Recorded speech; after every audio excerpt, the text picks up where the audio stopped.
Kyle Shanahan. I think he's one of the best coaches in the league. He is. I think Dan Campbell spoke on that a little bit earlier today, too, in his radio interview.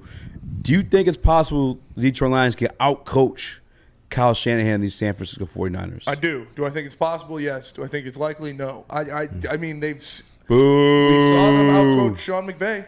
You're a hater. We saw them out-coach Sean McVay. Sean McVay is a top 5 coach in the NFL. Top five. And he had a fantastic year with a team that had, 32 rookies on it.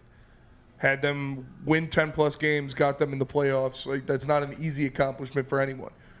So if he can out-coach Sean McVay, why can't he out-coach Kyle Shanahan? It's true. He can go out there and do the same thing. Obviously, it's not one-to-one when it comes to what Dan Campbell does for the team compared to what Kyle Shanahan does for the team, because Kyle Shanahan calls the plays, initiates the offense, designs the schemes.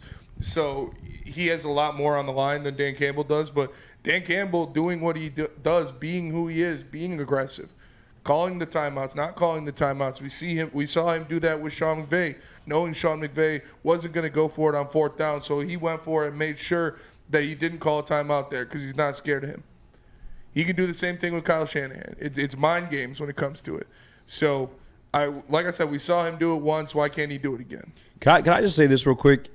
Like, you could say, and you'd be correct, the Kyle Shanahan's a better coach than Dan Campbell to this point up in their careers. Same thing with Sean McVay. Yeah. But I'll say this. All right, when you're standing across the field from that 6'4", 6'5", no neck behemoth of a man, Screaming at you. screaming at his players, spit and dip out. You go down a few notches. You know what I'm saying? It gets equated a little bit. It gets evened out there a little bit. Like Dan Campbell intimidates these guys because not just the looks of looking across the field. He executes and coaches that way too on the 4th down, like first down conversions. I don't know what words I'm trying to say here right now, but he does it more than just out of like a regular offensive package. Like he'll have Jack Fox to the ball against the LA Rams. He'll have Jalen Reeves-Maven to the ball. He'll have him rush it. Like he knocks you off your game because you get to start to overthinking shit. You know what I'm saying? And because you're overly smart, you know he does this shit. Your brain's everywhere, and he just brings it down to the notch.